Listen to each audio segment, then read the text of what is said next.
Iran जंग में Trump बहुत बुरे फंस गए हैं। अब उन्हें जंग से भागने का रास्ता भी नहीं मिल रहा है।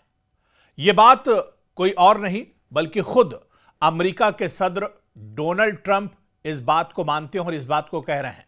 डोनाल्ड ट्रंप के ताजा बयान दरअसल जंग के हवाले से आए हैं और उनके मकासद पर वो नई रोशनी भी डाल रहे हैं। ट्रंप के जहन में बहुत कुछ चल रहा है, वो कई ऑप्शंस पर गौर कर रहे हैं, लेकिन हकीकत यह है कि ट्रंप अब अपने ही बयानों में उलझते हुए नजर आ रहे हैं। मुख्तलिफ बयानों ने अब खुद ट्रंप को भी कंफ्यूज कर दिया है। सुबह कुछ बयान, शाम में कुछ बयान, कभी ईरान को मुकम्मल तबाही की बात तो कभी ईरान से बातचीत का राग। आखिर ट्रंप की उलझन की असल वजह क्या है? आखिर इतना क्यों परेशान है ट्रंप? जाहिर सी बात है कि उन्हें शिकस्त और जो हार का डर है वो सता रहा है। मीडिया रिपोर्ट्स के मुताबिक अब सदर ट्रंप ने 3 अहम बातें कही हैं। उन्होंने जो प्रेस कॉन्फ्रेंस की है उसमें ये बातें कही हैं। उन्होंने कहा कि ईरान में हुकूमत की तब्दीली, मुज़ाकरात और खार के हवाले से उन्होंने अहम बातें कही हैं।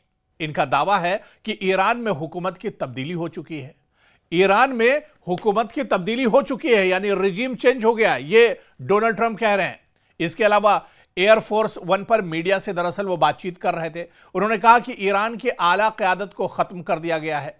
इस बयान में थोड़ी सी सच्चाई नजर आ रही है कि ईरान के supreme leader Ayatollah Ali Khamenei की शहादत हो या अली लारियानी की शहादत हो या दूसरे जो लीडरशिप हैं उनकी शहादत हो, लेकिन पूरी क़यादत खत्म हो गई। यहां भी डोनाल्ड ट्रंप दरअसल कंफ्यूज नजर आ रहे हैं और डोनाल्ड ट्रंप यहां भी प्रोपेगेंडा एक तरह से फैला रहे हैं और झूठ का सहारा ले रहे हैं। और अमेरिका फिलहाल मुख्तलिफ लोगों से बातचीत कर रहा है। यह बयान दरअसल झूठ पर मबनी है, क्योंकि बात डोनाल्ड ट्रंप किससे कर रहे हैं ईरान के अंदर? अब ईरान के अंदर ईरान के सुप्रीम लीडर मुस्तफा खामनेई से उनकी बातचीत नहीं चल रही है, क्योंकि मुस्तफा खामनेई कहाँ है ये दरअसल किसी को नहीं पता है। पज़ेश्कियान जो कि सदर हैं, मसूद पज़ेश्कियान ईरान के, उनसे उनकी कोई बातचीत नहीं हो रही है। इसके अलावा जो ईरान के असेंबली के स्पीकर हैं, पार्लियामेंट के अली बाकर कालीबाफ, उन्होंने भी मना कर दिया है कि बातचीत नहीं चल रही। तो बातचीत किससे चल रही है? डोनाल्ड ट्रंप जो बार बार ये कहते हैं कि ईरान से बातचीत चल रही, तो बातचीत किससे चल रही है? इसमें भी कहीं ना कहीं एक तरह से सच्चाई नजर नहीं आती है। इसके अलावा आप देखिए कि डोनाल्ड ट्रंप ने 15 नुकाती मंसूबे के ताल्लुक से भी बयान दिया और दावा किया कि ईरान ने उनमें से बेशतर मुतालबात को तस्लीम कर लिया है और पाकिस्तान के तवस्सुत से अमेरिका को आगाह भी उसने कर दिया है। ट्रंप ने दावा किया कि ईरान ने अमेरिका को तेल का तोहफा दिया है। एक तरफ अमेरिका बेगुनाहों को ईरान में मार रहा है, ईरान के सुप्रीम लीडर को शहीद कर दिया गया, ईरान की बड़ी जो लीडरशिप है उसे शहीद कर दिया गया, और वही ईरान अब अमेरिका को तोहफे में पेट्रोल और एनर्जी और जो केमिकल्स या जो पेट्रोलियम है उसके 10 तेल से भरे हुए जो बोट्स हैं वो दरअसल अमेरिका के हवाले कर दिए हैं। यह बयान है डोनाल्ड ट्रंप का। क्या आपको इस बयान में कहीं पर सच्चाई नजर आती है? उनके मुताबिक ईरान संजीदा है। अमेरिकी सदर ट्रंप का कहना है कि बिला वास्ता और बिल वास्ता हमारी अच्छी मुलाकातें भी हो रही हैं। यह भी बयान ट्रंप का है। क्या ट्रंप का दिमागी तवाजुन बिगड़ गया है या वो नफ्सियाती दबाव के शिकार हैं? कुछ ना कुछ तो जरूर है, वरना एक सुपर पावर मुल्क का सदर ऐसे उलूल जलूल बयान कैसे दे सकता है?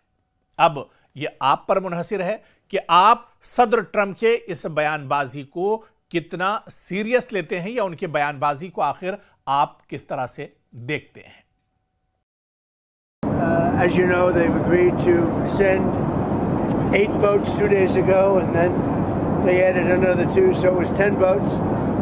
And now today they gave us as a tribute, I don't know, I can't define it exactly, but they gave us, I think out of a sign of respect, 20 boats of oil, big boats of oil, going through the Hormuz Strait.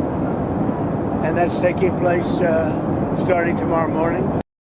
As you know, they've agreed to send 8 boats 2 days ago, and then they added another 2, so it was 10 boats. And now today they gave us as a tribute, I don't No, I can't define it exactly, but they gave us, I think out of a sign of respect, 20 boats of oil, big boats of oil, going through the Hormuz Strait. And that's taking place starting tomorrow morning.